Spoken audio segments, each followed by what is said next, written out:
r/AskReddit by Reddify. What's an encounter with a celebrity you've had where they were an absolute ike? I was sitting in the lounge in one of the big music studios in Hollywood. And Bruno Mars walked up, looks at me, and says, "Where the duck is my cab?" I looked at him and said, "Who the duck are you?" I really had no idea who he was, haha. But dude did act like an absolute ike. Nicest guy ever, Billy Ray Cyrus. The studio had a policy that you're never supposed to touch the food any of the artists order or bring in, and you're especially not supposed to take any home. As I was leaving, he slipped me 2 huge meat and cheese trays out the door when no one was looking. As an intern trying to make it as an audio engineer, that sustained me for almost 2 weeks. I like that Billy Ray Cyrus story. I wasn't spring-loaded to expect good things from him, but that was really nice. Dude's close to Dolly Parton too. And she's an absolute angel. Oprah didn't tip me on a $200 lunch. Instead, she signed a napkin for me and acted like she was doing me a huge favor. The kicker was, when she walked in, they gave away all of my other tables, so she didn't have to wait for anything. So I made $4 hour for 2 hours for the privilege of serving Oprah, and she goes on and on about signing a napkin for me that I never asked for. You get a napkin. And you get a napkin. Everybody gets a napkin. Oprah. Mine has a cum stain on it. Used to work at a Hard Rock hotel. Mariah Carey was the absolute definition of a ducking diva. She used a bunch of employee passageways, and we were instructed that if we looked her in the eyes we would get written up. We were also told that we had to immediately vacate any room that she entered, even if we were in the cafeteria on break or in the bathroom doing our business. She's an asshole on top of that too. A few of her backup dancers accused her of exit assault during number me 2 and nothing ever came of it. I've seen the whole can't look them in the eyes thing a few times in similar threads. And it just ducking baffles me someone can be that self-righteous they feel that other people don't have the right to make eye contact with them. Think Drive.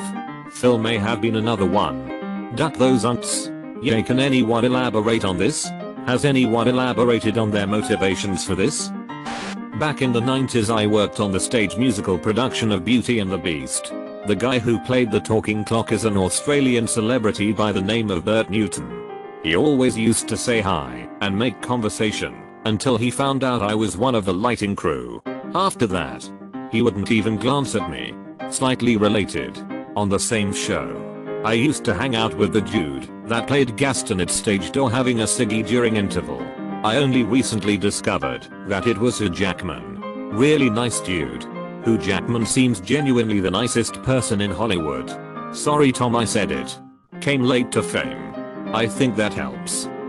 Probably 10 or 11 years ago, I was working BTS of a WWE house show. My job was to find the contest winners and bring them to introduce them to a couple of the biggest stars. My immediate report went to Ricky Steamboat, who was incredible. I had a question for him, don't remember what it was anymore. But he was standing there talking to Chris Jericho. Not wanting to be rude, I stood to the side, waiting for their conversation to end before I interrupted. Jericho stopped mid-sentence, looked at me, and said, "Are you ducking Lost?" When Ricky turned around to see who Jericho was talking to, he recognized me and was super pleasant and answered my question. But Jericho was pissed and thought I was a groupie or something. Chris Jericho is quite an unpleasant man. If you want a good laugh, check out any Fozzy film clip. Arrogance is off the charts. Mid-90s. Worked at a golf course that was so exclusive not even Michael Jordan could be a member. The day was very rainy and the course was closed to everyone except the foursome Jordan was in. He ran late. The other 3 started without him. He arrived. They loaded his clubs on the cart. I was standing probably 50 feet away as he was getting ready to leave and meet his group. No one else around. There was nothing for me to do, since no one else was on the course or the driving range. I'm not gawking or anything. Just kinda marveling at how tall he is. They don't look so tall on TV. He calls me over. "How can I help you, Mr. Jordan? Can I have that towel?" "Of course, sir. Thanks. I knew you were good for something." Nice. For those asking. EGC in Skokie. IL. I wasn't implying he wanted to be a member. Just that he wouldn't be allowed because they were racist. He's well known for being the biggest dickhead ever. I worked at the MGM Grand in Vegas. He wouldn't so much as tip a cocktail waitress a $1. He's known as Horden Jordan, and let's not forget his buddy no tipping Scottie Pippen. Cuba Gooding Jr. cut in line ahead of me and my sister for a pretzel at Disneyland. We were 10 and 8 years old, respectively. How good was he in Snow Dogs though? After reading that story, I think he should have died in that cave. I met Tom Cruise once walking down Rodeo Drive. I went up to him and shook his hand. He pulled me in close and whispered "Hail Hydra" in my ear. Genuinely not sure if this is sarcasm or not. Clearly not true. Tom Cruise would have actually whispered "Hail Xenu." My uncle works at a Vegas casino. None of the Kardashians or Jenners tip anyone. Ever. He was with them for over 3 hours and didn't receive a dime and was treated like total garbage. Scott Disick, however, is a great tipper and great guy all around.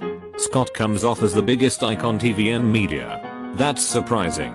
1/3 true, 1/3 brutal honesty, 1/3 editing to make him look bad in comparison to the family. This goes both ways. I ran into Kirstie Alley 25 years ago when Veronica's Close Tea was on. She was quiet but sweet. People came up and wanted photos, but she was with her kids and politely declined, citing her kids. Nearly everyone acted like she had slapped them and turned them down, but she was calm and gracious. Kinda made me sad. I guarantee that half of these stories are caused by fans being ikes and expecting their hero to respect their crazy fandom. Exactly. I just wanted to say hi and chat for 30 seconds and maybe take a picture. Was that so much to ask? One person? No. Constantly. Every time you're out in public? Yes. Barbara Streisand wasn't a Ike. She was a total and complete unto every stature and working her show. Duck her. I had a friend whose elderly father was a lifelong Streisand fan.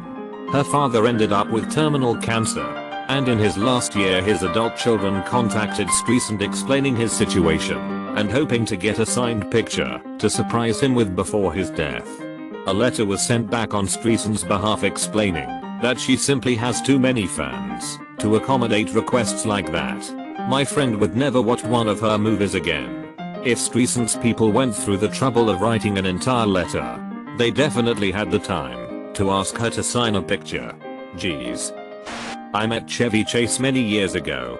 Everything you've heard is probably true. I'm Chevy Chase and you're not. I remember, I think it was Whoopi Goldberg who said it. Say what do you expect from someone who has that catchphrase? I met Woody Harrelson at health food store. I didn't realize it was him. We were talking in line. At first I thought he was being an asshole, but it turns out he is actually a really cool guy. He has a way of talking that sounds like he's being condescending and sarcastic. I've noticed it in interviews, but he isn't actually being a jerk. This is spot on with the story from my friend who works in the industry. First 5 minutes of meeting Woody, my friend thought he was doing the sarcastic tone a lot of actors who think they are above you will do to crew. However, that's how Woody speaks, as he is perpetually in a zero ducks to give insert. Ran into Pierce Brosnan while on vacation in Hawaii before Daniel Craig took the role of James Bond. He was in a gift shop and we bumped into each other. Out of surprise I pulled out my finger gun and shot him in classic Bond fashion, right in the gut. He staggered back and held his stomach, slowly dying in this gift store in front of me. As a 12-year-old it was the coolest thing ever. I'm so glad this was a nice story. I really didn't want Pierce Brosnan to be a Reich.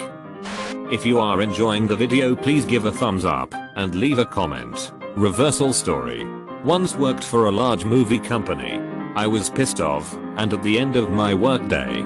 So when I saw an open elevator not crowded with folk as I was leaving, I quickly got in and pressed my floor number when I heard a thick voice behind me, sounding a bit far away, saying, "Hold the door." I pretended not to hear given it mood. Doors are closing and I turn. That's when Schwarzenegger's pissed off face appears behind the slit between the ever closing doors. I asked you to hold the door, then they shut in his face and the elevator went down. I'm so sorry T-800. Calling you /Gov Schwarzenegger. The plot thickens. Not me. A friend of mine. He worked on Looper in New Orleans. It was a very common occurrence where Bruce Willis would wander off of set. A call would come over the walkie, and various PAs would be sent to scour the area to find him. My buddy found him in a bar. Sheepishly approached him and said, "I'm sorry to bother you, Mr. Willis, but they're calling for you on set." Bruce Willis looked up at him and then proceeded to just keep drinking. I think it was a G&T, like he wasn't even there. My buddy had to walk outside, radio and that he had found him, and wait for someone with a higher pay grade to come and wrangle him back to set. Edit it. Just remembered I have one from set as well. My first movie gig while I was still in college was crafty PA on Skeleton Key. The rap party was at a bar I went to pretty regularly. The DJ spun awesome soul music. It was just good times. My roommate who got me the job and I showed up to the rap party as soon as it started. We were broke college kids and it was an open bar. We grab a table, load it with tequila shots. Our department head shows up and we proceed to get really hammered and have a good time. About an hour and a half into the party, we get approached by bar security. Apparently Kate Hudson had arrived to the party and she wanted the table 6 of us are sitting at. We protested a bit, but were then told we could get up and stay at our own rap party or be thrown out of the venue. We choose to just leave our own rap party because it was such a ratty situation. Topher Grace tried to eject me and some friends from a table at some bar in LA. The bartender refused to ask us to move, so he got huffy and left. Your trash Brock. Met Naomi and Winona Judd at a meet and greet session at Kmart corporate headquarters. I had a Kmart store planned from their hometown for them to autograph. Winona was a complete uberage. She scribbled her name on it and then crunched up the paper and threw it at me with some sarcastic comment about rednecks and hillbillies. Then her mom, Naomi, took the paper, gently smoothed it out, and told me that it was the most thoughtful thing she had autographed all day.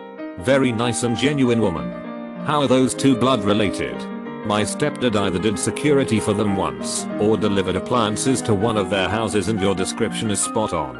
Naomi was sweet as could be, but Winona was a demon niche. Make sure to like and subscribe so we can watch together.